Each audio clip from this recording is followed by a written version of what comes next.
Assalamualaikum warahmatullahi wabarakatuh. Yang saya hormati Bapak Ibu penguji kinerja mahasiswa PPG dalam Jabatan Transformasi plus Kementerian Agama RI LPTK IAIN Sultan Amai Gorontalo batch 1 tahun 2025. Perkenalkan, nama saya Kurniawan, guru di MA Nurul Huda Sungai Luar. Saya adalah mahasiswa pendidikan profesi guru dalam Jabatan Kementerian Agama RI batch 1 tahun 2025 di LPTK IAIN Sultan Amai Gorontalo dengan NIM 2471250645, nomor UKG 2025458821. Pada hari ini Sabtu tanggal 10 Mei 2025, saya akan melaksanakan praktik pembelajaran dalam rangka penilaian uji kinerja dengan menggunakan metode pembelajaran expository learning pada materi akikah dan kurban pada pembelajaran fikih. Terima kasih, mohon arahan bimbingannya dan selamat menyaksikan.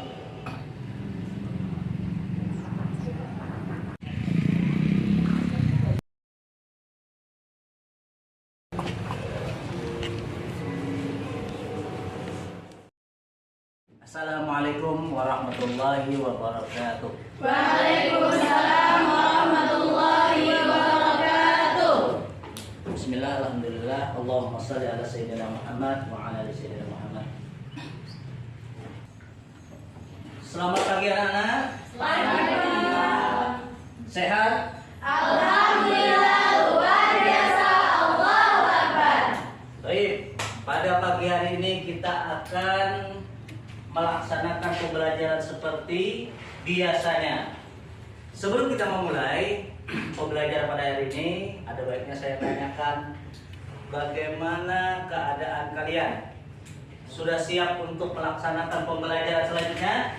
Siap. Sebelum kita memulai pembelajaran, saya akan absensi dulu. Siapa yang tidak hadir pada hari ini? Ada yang tidak hadir? Ada. Siapa?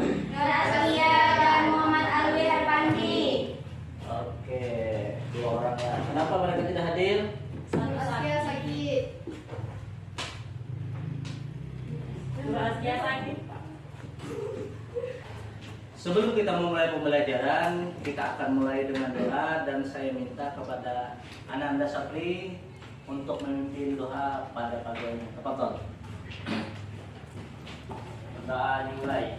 Bismillahirrahmanirrahim. Rabbi shrah li sadri wa yassir li amri wahlul 'uqdatam min lisani yafqahu qawli. Rabbi zidna ilman warzuqna fahman wa amalan shalihan mutaqabbalan bi rahmatika ya arhamar rahimin. Baik, anak-anak yang dimuliakan oleh Allah Subhanahu wa taala, sebelum kita memulai, saya akan periksa dulu kelengkapan belajar kalian, kemudian busana, dan perhatikan lokal kalian sudah bersih apa belum. Masing-masing silakan, ada sampah tidak itu. Baik, pada pembelajaran kita yang minggu lalu kita sudah membahas perihal tentang Haji. Ada yang bisa menjawab pengertian haji yang sudah kita pelajari minggu kemarin? Jawab, Pak. Betul. Haji adalah ibadah ziarah ke Baitullah atau ke Ka'bah di Mekah untuk melaksanakan serangkaian ritual ibadah pada waktu tertentu, yaitu bulan Zulhijjah. Oke, kita beri aplaus.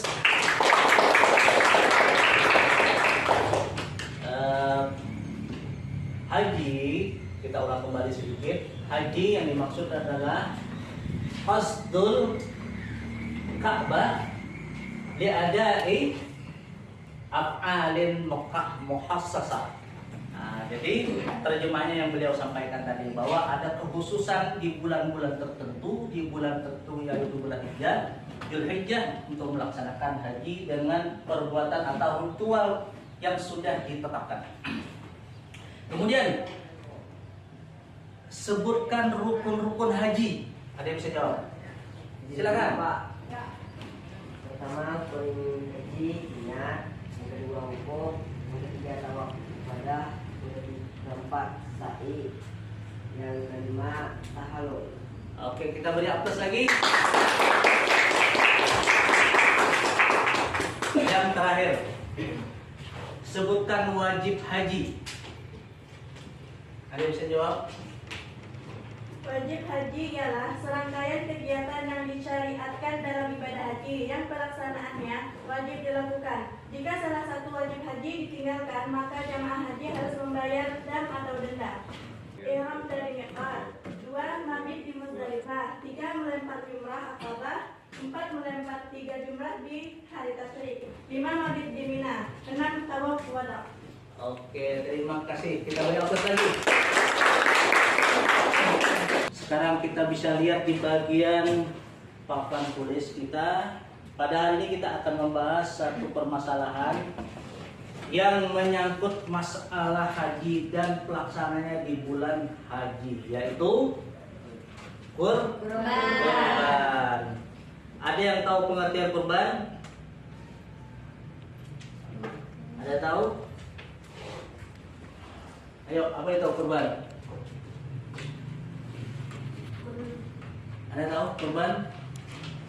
Kurban adalah tindakan penyembelihan hewan ternak dengan niat untuk beribadah demi mendekatkan diri kepada Allah Subhanahu wa taala yang dilakukan pada hari raya Idul Adha sampai pada hari tasyrik. Nah, hari tasyrik itu hari ke-11, 12 dan 13. Ada 3 hari. Kita lanjutkan. Syarat-syarat hewan kurban. Yang pertama, hewan tersebut diniatkan untuk kurban hewan.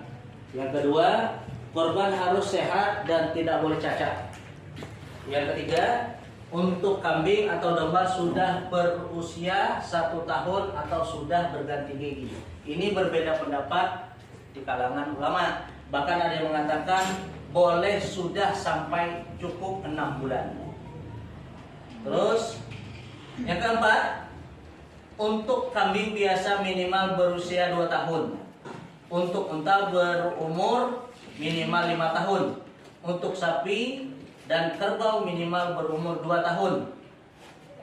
Kemudian disembelih pada hari raya Idul Adha 10, lepas sembahyang hari raya 11, 12 dan 13.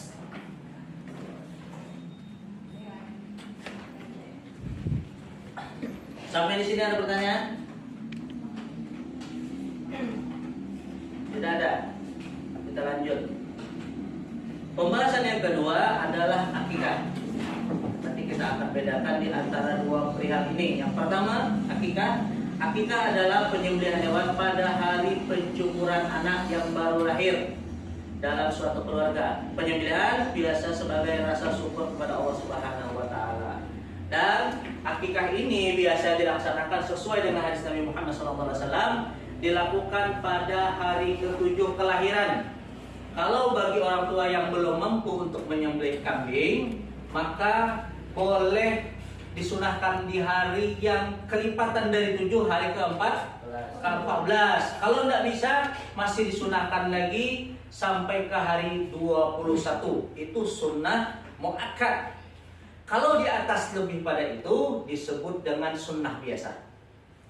Adapun masalah akikah, kita lanjutkan.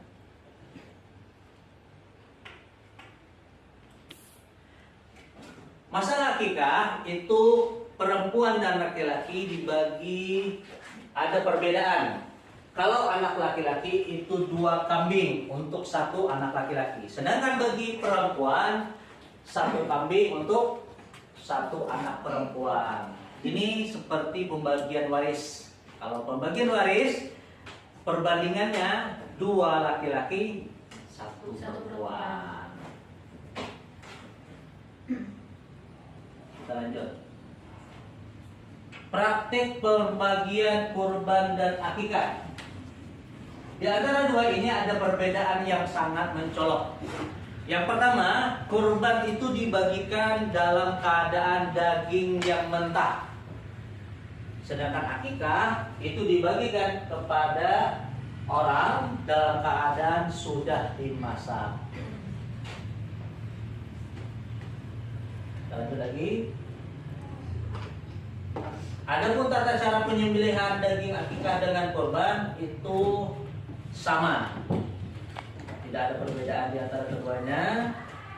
Kemudian hikmah akikah, pertama berniat ibadah, yang kedua memperkuat ukhuwah Islamiyah, yang ketiga mendatangkan berkah bagi orang tua yang mengakikahi anaknya. Oke, sampai di sini ada pertanyaan seputar akikah dan kurban. Silakan.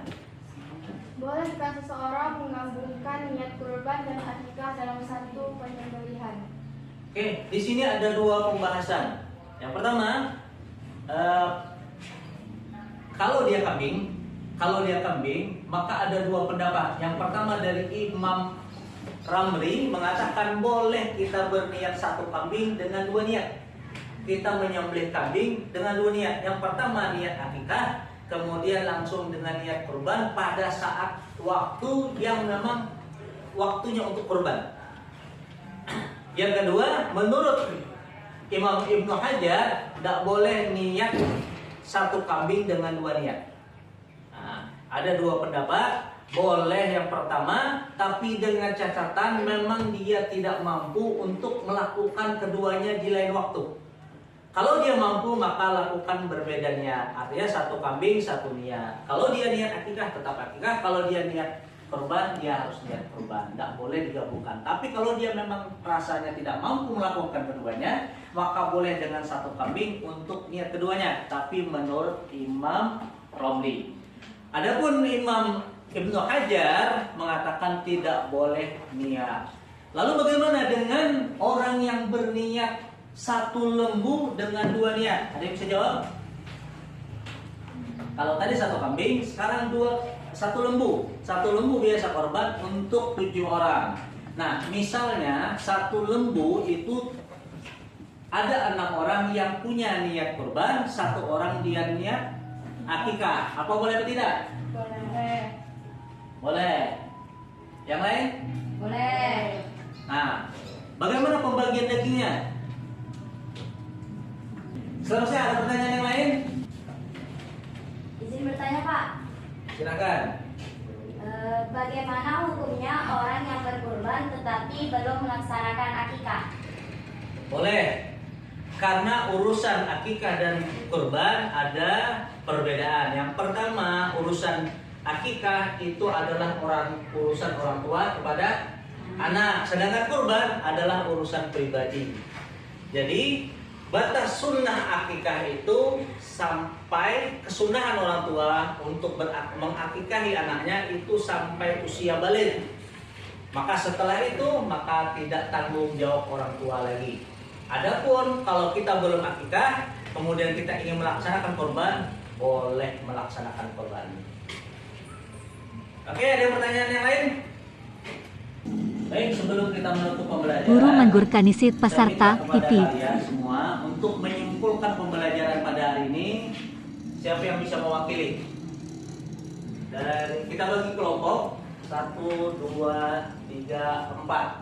Maka kelompok pertama memberi kesimpulan bagian kurban dari pembahasan kita pada hari ini. Silakan.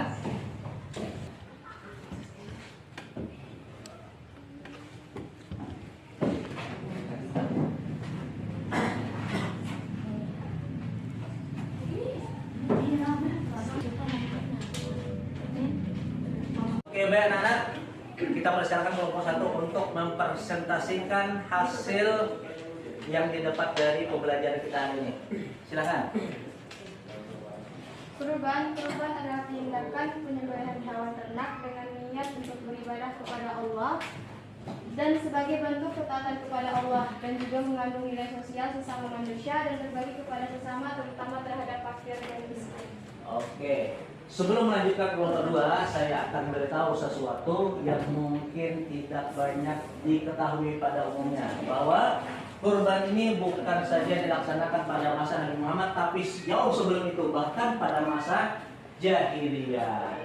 Jadi sebelum Nabi Muhammad sudah ada nabi-nabi yang sudah korban. Salah satu yang paling populer adalah Nabi Ibrahim. Nah, ketika pada masa jahiliyah, korban itu tidak ditentukan waktu dan bulan seperti bulan-bulan pada masa sekarang. Dulu tidak tertentu, karena pada masa itu zaman jahiliyah awal korban itu persembahannya kepada berhala, dan itu dilakukan ketika berjudi. Seperti yang saya sampaikan kemarin, bahwa zaman jahiliyah itu berjudi dan yang kalah akan menyumbangkan satu ekor unta untuk dikorbankan dan dibagikan kepada fakir miskin. Oke, kita beri aplaus kepada kelompok 1. Oke, kita persilakan kepada kelompok 2 untuk menyampaikan hasil daripada apa yang dia dengar hari ini. Silakan. Jadi kurban dan akikah adalah dua ibadah dalam Islam yang berbeda dalam tujuan, waktu pelaksanaan, dan sebagian lagi. Oke, itu aja. Oke, kita beri aplaus. Kelompok 1, kelompok 3 kita persilahkan. Waalaikumsalam warahmatullahi wabarakatuh. Ini adalah hasil dari kerja kelompok kami, kelompok 3. Dari hewan kurban wajib disedekahkan dalam keadaan unta. Orang yang berkorban boleh memakan sebagiannya. Berkorban bisa dilakukan di hari raya Idul Adha sampai hari Tasyrik 10, 11, 12 Dzulhijjah. Belum berkorban, boleh berkorban jika belum akikah. Akikah adalah penyembelihan hewan pada pencukuran anak yang baru lahir dalam suatu keluarga. Oke, kita beri aplaus.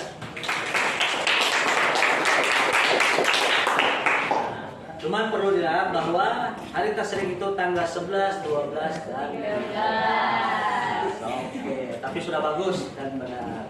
Kemudian untuk masalah materi.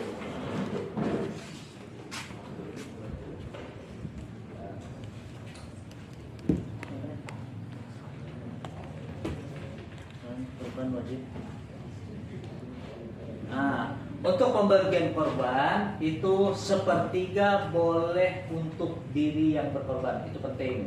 Jadi kalau kalian korban, maka sepertiga dari daging yang dikorbankan boleh diambil untuk diri kita sendiri dan keluarga.